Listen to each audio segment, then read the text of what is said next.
భద్రాచలంలో మారుతి నర్సింగ్ విద్యార్థిని కారుణ్య మృతికి పూర్తి బాధ్యత కాలేజీ చైర్మన్ కాంతారావుదేనని మావోయిస్టు పేరుతో లేఖ విడుదలైంది. కారుణ్య మృతిపై న్యాయ విచారణ జరిపించి నిజాలను బయటపెట్టాలని డిమాండ్ చేశారు. మారుతి నర్సింగ్ కాలేజీ యాజమాన్యం పేదల జీవితాలతో ఆడుకుంటోందని ఆరోపించారు.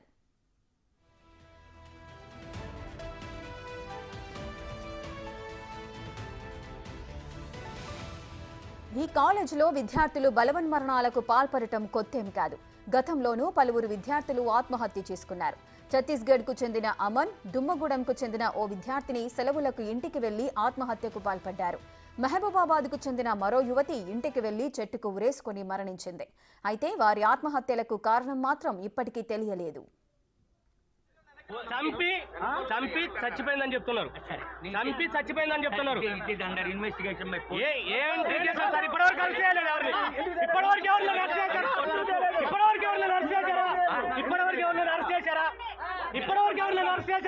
తెలీదు. మీ బాధ్యతలు ఎందుకు వచ్చారు? మీరు ఎందుకు వచ్చారు? మీ బాధ్యతలు ఎందుకు వచ్చారు? మీరు మీ బాధ్యత ఉన్నది. మిమ్మల్ని అరెస్ట్ చేస్తే బాధ్యత తెలుస్తుంది. అరెస్ట్ చేయాలి యాజమాన్యాన్ని. అరెస్ట్ చేయాలి యాజమాన్యాన్ని. అరెస్ట్ చేయాలి యాజమాన్యాన్ని. అరెస్ట్ చేయాలి యాజమాన్యాన్ని.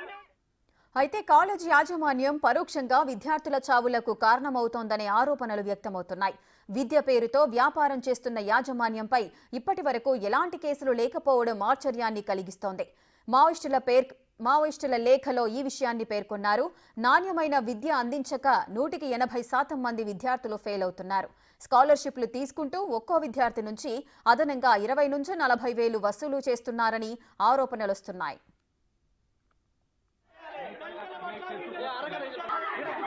కారుణ్య మృతికి నిరసనగా విద్యార్థి సంఘాలు, బంధువులు ఆందోళన చేపట్టారు. కాలేజీ యాజమాన్యం డాక్టర్ కాంతారావు డ్రైవర్పై దాడి చేశారు. కాలేజీని సీజ్ చేయాలని, మృతురాలి కుటుంబ సభ్యులకు న్యాయం చేయాలని డిమాండ్ చేశారు.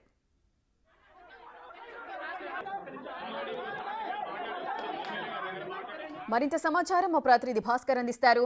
భాస్కర్, భద్రాచలంలో మారుతి నర్సింగ్ విద్యార్థిని కారుణ్య మృతికి పూర్తి బాధ్యత ఆ కాలేజీ చైర్మన్ కాంతారావుదే అంటూ కూడా మావోయిస్టు పేరుతో ఒక లేఖ విడుదలైనట్లుగా తెలుస్తోంది. ఆ లేఖలో ఏం పేర్కొన్నారు? వివరాలేంటి? రేఖ, ఇప్పటికే భద్రాద్రి కొత్తగూడెం జిల్లా భద్రాచలం పట్టణంలో గత 2 రోజుల క్రితం ఒక నర్సింగ్ విద్యార్థిని మృతి చెందిన ఘటన కలకలం సృష్టించింది. మొత్తానికైతే మాత్రం మారుతి నర్సింగ్ కాలేజీ విద్యార్థి పగిడిపల్లి కారుణ్య మృతికి కారణాలకు పూర్తి బాధ్యత కాలేజీ యజమాని తీసుకోవాలంటూ మన భద్రాద్రి కొత్తగూడెం అల్లూరు సీతారామరాజు డివిజన్ కమిటీ ఒక లేఖ విడుదల చేసింది. మావోయిస్టులకు సంబంధించినటువంటి సానుభూతి తెలుపుతూ ఒక కుటుంబానికి మొత్తానికైతే మాత్రం కాలేజీ యజమానిపై చర్యలు తీసుకోవాలంటూ డిమాండ్ చేస్తున్నటువంటి ఒక లేఖను విడుదల చేశారు. మొత్తానికైతే ఈ లేఖ విడుదల కావడం వల్ల కూడా భద్రాచలం పట్టణంలో కాస్త అలజడి వాతావరణం నెలకొందని చెప్పుకోవచ్చు. ఆ విద్యార్థిని మృతి ఒకటే కాదు, గతంలో కూడా అనేక మంది విద్యార్థులు ఆ కాలేజీ యజమాని యొక్క నిర్లక్ష్యం వైఖరి వలన ప్రాణాలు తీసుకునే పరిస్థితి నెలకొందనేది కూడా ఆ లేఖల్లో స్పష్టంగా పేర్కొన్నారు మావోయిస్టులు. మొత్తంగా దుమ్మగూడెం మండలానికి చెందినటువంటి ఓ విద్యార్థిని ఆమె పలు రకాలుగా ఆమెపై దాడులు చేయడంతో కాదు భయభ్రాంతికి గురి చేస్తారంలో ఆమె ఇంటికి సెలవుల్లో ఇంటికి వెళ్లి ఆత్మహత్య చేసుకున్న ఘటన ఉంది. మరో విద్యార్థి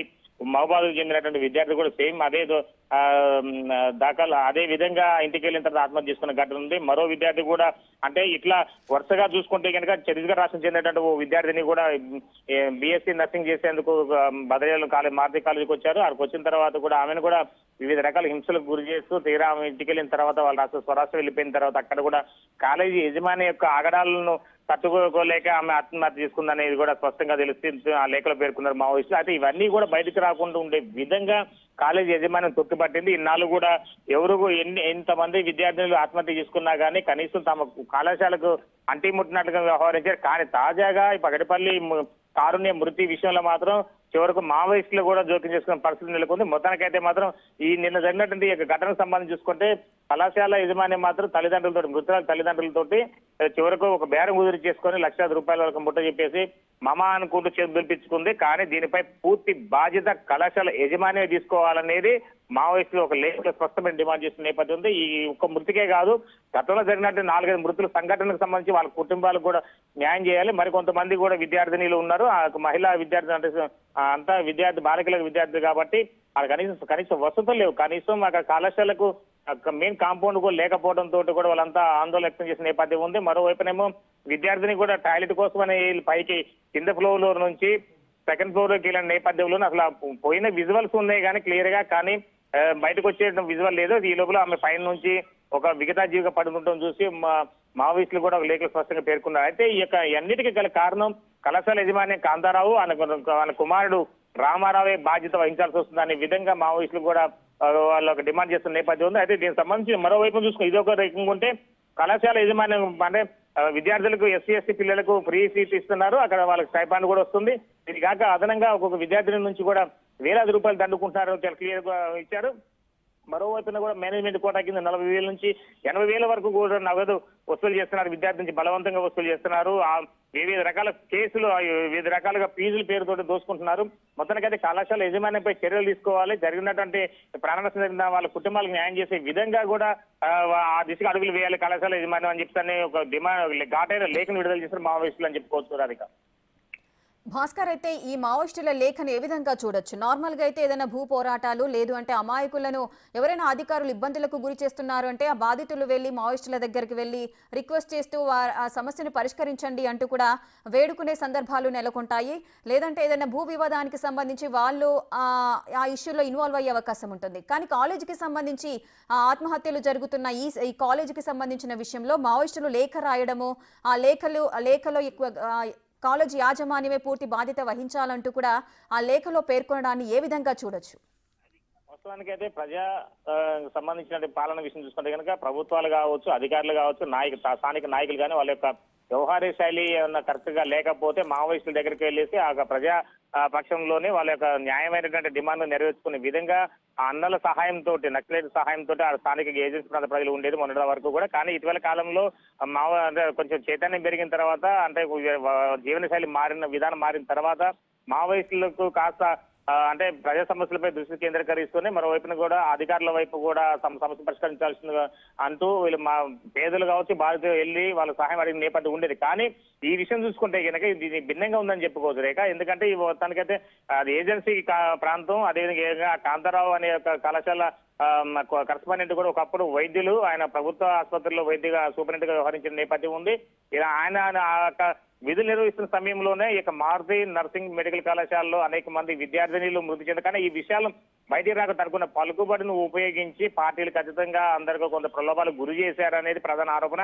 అయితే ఇదే విషయంపై గతంలో కూడా మావోయిస్టులు మరి కొంతమంది స్థానికులు ఉన్నటువంటి సానుభూతి పరులు కావచ్చు, ఆయనకు ఉన్నటువంటి వాళ్ళకు పరిచయస్తులు కావచ్చు, కొంతమంది ఆ కళాశాలకు వెళ్ళేసి వాళ్ళతో డిస్కస్ చేసే సమయంలో దురుసుగా వ్యవహరించాలంటే స్థానికుల సహకారంతో ఈ యొక్క కేసులు మసిబుసి మారేడుగా చేశారు. కనుకనే వాళ్ళు ఎలాంటి విషయాల్లో కూడా వాళ్ళు తప్పు లేదనే విధంగా కప్పుపుచ్చుకున్నారంటూ కనుక ఈ యొక్క ఇప్పుడు మాత్రం స్పష్టంగా విద్యార్థిని యొక్క విజువల్స్ కూడా బయటకు రావడంతో మావోయిస్టులు కూడా చేరిపోయినాయి. అది చేరిన తర్వాత వాటి ఆధారంగానే వీళ్ళు కూడా ఘాటైన లేఖ విడుదల చేశారు. మొత్తానికైతే మాత్రం ఈ జరిగిన ఘటన సంబంధించి మాత్రం మానవీయ కోణం చూస్తున్నారు తప్ప ఎలాంటి మన స్వలాభ కోసం కావచ్చు, లేకపోతే తల్లిదండ్రులకు అన్యాయం జరిగిందని దాని మీద చూస్తున్నారని చెప్పుకోవచ్చు రేఖ. భాస్కర్, అయితే కారుణ్య మృతిపై అసలు పోలీసులు ఏమంటున్నారు? అసలు ఏం జరిగిందనే విషయాలను ఏమైనా వెల్లడించారా? మొత్తానికైతే మా పోలీసులు కూడా వాళ్ళకు వైఖరి మాకు చాలా తప్పుగా కనిపిస్తా ఉంది. ఎందుకంటే గతంలో అంటే జరిగి 3 రోజులు వస్తుంది, నిన్నటి వరకు కూడా మీడియాను కూడా ర్యాంక్ ట్రాక్ పట్టించారు. కనీసం ఆ బాధిత అంటే మృతి చెందినటువంటి బాలికకు విద్యార్థినికి మాత్రం సుమారు 15 చోట్ల అమ్మాయి బాడీ మొత్తం కూడా ఫ్రాక్చర్స్ అయినట్టుగా అక్కడ స్థానిక డాక్టర్లు చెప్పిన నేపథ్యం ఉంది. కానీ అవి బయటికి వెలుగులోకి రానియకుండానే కేవలం పోలీసుల యొక్క అత్యుత్సాహం ప్రదర్శించారు. వాళ్ళు కూడా అమ్ముడుపోయారంటే ఒక్కొక్క దశలో విద్యార్థిని యొక్క తల్లిదండ్రులు కావచ్చు, బంధుమిత్రులు ఆరోపణ చేస్తే మరోపైన స్టూడెంట్ సంఘాలు కావచ్చు, ఆదివాసీ సంఘాలు, తర్వాత కుల సంఘ నేతలు కూడా తమ సామాజిక వర్గం చెందిన వాళ్ళందరూ కూడా ఆందోళన వ్యక్తం చేశారు పోలీసు వైఖరిని నిరసిస్తూ. అదే మరోవైపున చూసుకుంటే కనుక ఇవన్నిటినీ డాక్టర్లకు కొమ్ము కాస్తున్నారని ఒకవైపున స్థానిక ఎమ్మెల్యే ఆడున్న తెల్ల వెంకట్రావు కూడా సంఘటన స్థలానికి వెళ్లి బాధితులు కాకుండా కళాశాల యజమానికి ఫేవరబుల్ గా వచ్చారనే విషయం తెలుసుకున్నటువంటి తల్లిదండ్రులు, బంధుమిత్రులు, ఆడ ఉన్నటువంటి ఆందోళనకారులు కూడా ఒక్కసారి గేరావు చేయడంతో ఎమ్మెల్యే కూడా చివరికి అక్కడ నుంచి బయటకు వెళ్ళాల్సిన పరిస్థితి నెలకొంది రేఖ. మొత్తానికైతే ఏది ఏమైనా సరే ఈ యొక్క సంఘటనకు సంబంధించి పోలీసులు కూడా వాళ్ళ యొక్క వైఖరిని అంటే తప్పుడు వైఖరిని ప్రదర్శించారని చెప్పుకోవచ్చు. వాళ్ళ యొక్క విధానాన్ని ఇంకా మార్చుకోలేదు. చివరకు డబ్బులు ఇచ్చే వారికే కొమ్ము కాస్తాననే ఒక వేలో అక్కడ మొత్తం కూడా భద్రాచలం పట్టణం అంతా కూడా అలజడిగా ఉన్నది. మొత్తం ఏదేమైనా సరే ఈ యొక్క లేఖ ఒక విద్యార్థి మృతి పట్ల ఇదంతా తీవ్రంగా పరిగణించాల్సిన పరిస్థితి అయితే ఉందనేది మావోయిస్టు లేఖ స్పష్టంగా కనపడతా ఉంది. ఒక ప్రాణం కాదు, ఇప్పటికే 4 విద్యార్థులు మృతి చెందారు కనుక వాళ్ళ కుటుంబాలకు కూడా న్యాయం చేయాల్సిందే అనే ఒక ధోరణిలోని మావోయిస్టులకు లేఖలు ఉందని చెప్పుకోవచ్చు Rekha. Right, thank you Bhaskar, thanks for the details.